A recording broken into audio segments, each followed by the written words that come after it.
So, Emmett, everyone seems to have a story about what they did during quarantine from March through July or whenever you came back. So, what was yours? What'd you do? Where'd you go? What'd you work on? Well, I went home, and as we all know, Washington was not in the best condition with everything going on at first. So I went home, and I probably sat in the house and played a lot of Xbox for the first week, and I was able to work out outside. And then, a week or two after that, I was able to find a gym, and I was able to work out with some guys that, I kind of grew up with. And, a few of those guys like Malachi Flynn, who is in the NBA draft, a point guard from San Diego State. And then David Jenkins, who is preseason, I think he's preseason player of the year. He's at UNLV. Alfonso Anderson, he's at Utah State right now. So I was able to work out with some pretty good guys out there. I was also able to work out with DeJounte Murray. So, I had ample time to get a lot of workouts in. And, I was home for, 3 months, I want to say. So, being there, being able to work out with those guys and just work on all of my skills, not just one thing, because, I'm going against some of the top players in the country.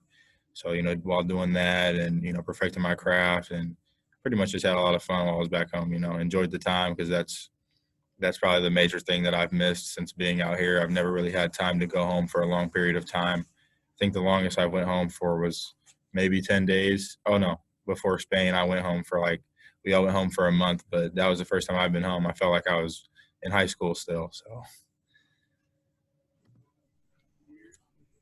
John Antonic. Hey, Em, and I'll ask you this. I asked Jordan this before. The best team this year might not be the most talented team. It might be the team that stays intact the longest because of the virus.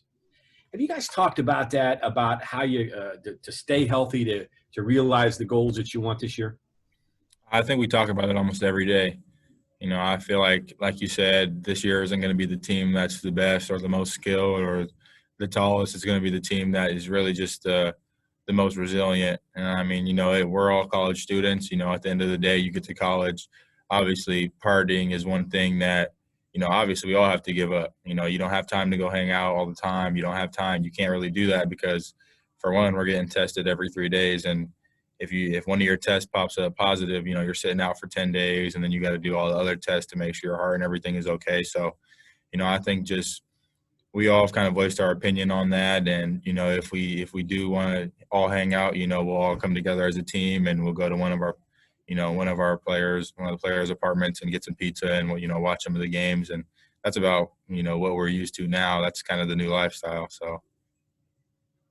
Real quick, I'm guessing because you're an athlete, you're used to sacrifices anyway. Mm-hmm. Totally. So general students maybe don't have are asked to do the sacrifices that you guys have to do.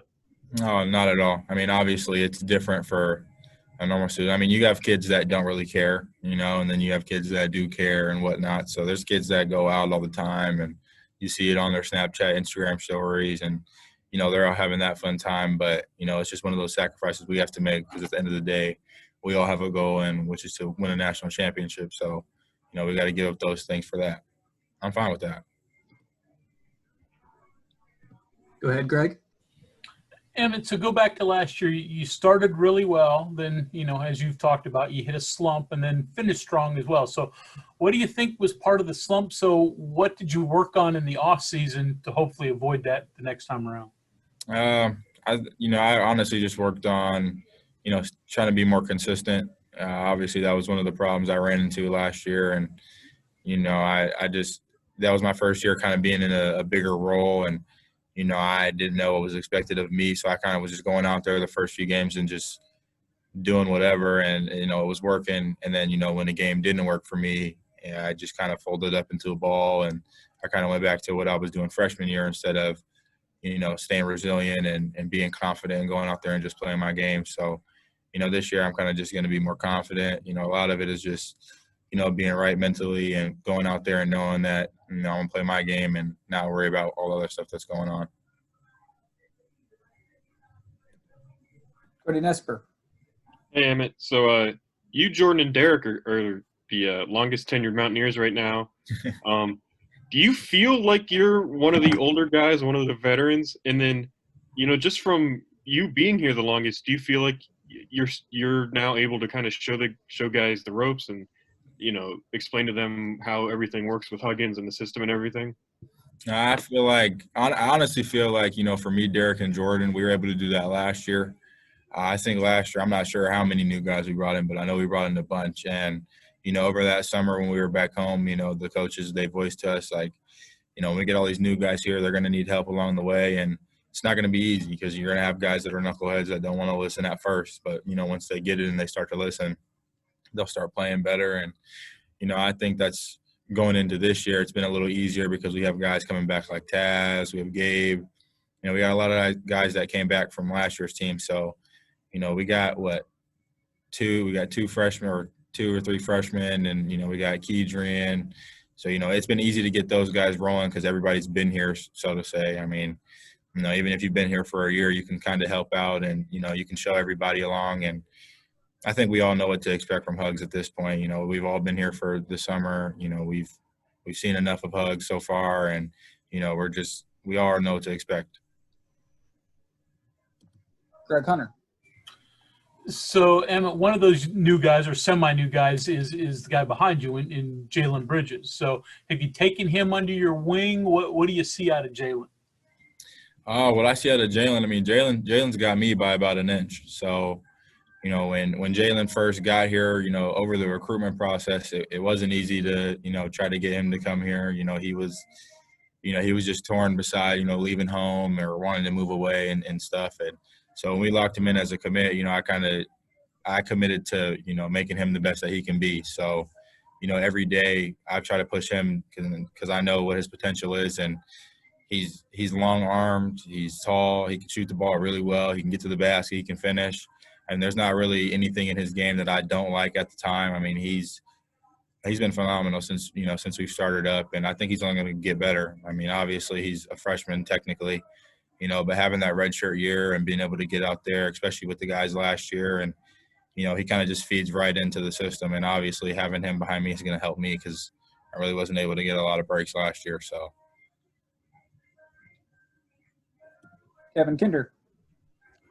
Other than playing basketball, what's the best way for you to get to know other guys, get to know what makes them tick a little bit? It's really interesting. We have a lot of guys, and we have a lot of guys that they're into different things. So, when we get a guy like Kedrian, he's from down south, and I already know Taz. Taz is from down south, and I think their cities are not too far apart from each other. So, I know what to expect from Taz. So when Kedrian came here, I kind of expected the same thing. Kedrian's just a little different. I think he's more southern than Taz. Don't tell him I said that. So, other than that, I think, playing Xbox, playing PlayStation, whatever it is with your teammates, just hanging out with them, just talking to them, learning a little bit about them, hearing their story, hearing where they come from. Little things like that. It's really anything. You kind of just pick everything up that they give to you, and then you kind of just really become friends with them. So. Okay, we'll go to Cody Nesper. So I want to ask you about Jermaine. Just with all the different roles he played on the team last year, is it going to have to be like a team-wide effort to replace everything that he did? I don't think so. I think, Jermaine was really big for this team, and I think he was really big, for, I think, Deuce kind of came out along the way, and I think it took some of the slack off of Jermaine having to play point guard.